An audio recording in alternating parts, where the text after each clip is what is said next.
खान की रिहाई कब तक मुमकिन? आखिर कब तक इमरान खान साहब को इस तरह से रखेंगे? क्या इमरान खान साहब को ये जेल से बाहर नहीं आने देंगे?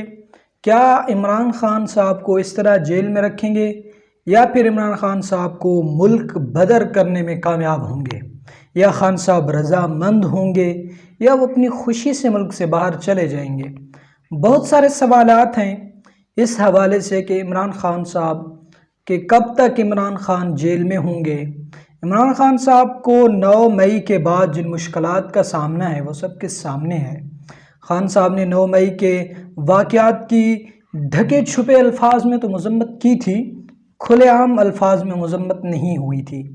खान साहब का कहना था कि जो लोग इस तरह के हमलों में मुलव्वस हैं वो हमारे नहीं हैं, बल्कि 9 मई के दिन जो लोग बाहर निकले थे वो हमारे थे, वो मेरे लिए निकले थे, और जिन्होंने दंगा फसाद किया था, जलाओ घेराव किया था, वो मेरे नहीं थे, और जो गिरफ़्तार हुए हैं वो भी मेरे नहीं हैं।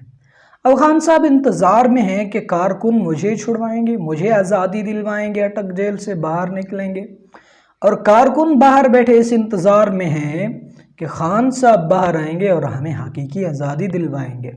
अब तक ऐसा नज़र नहीं आ रहा।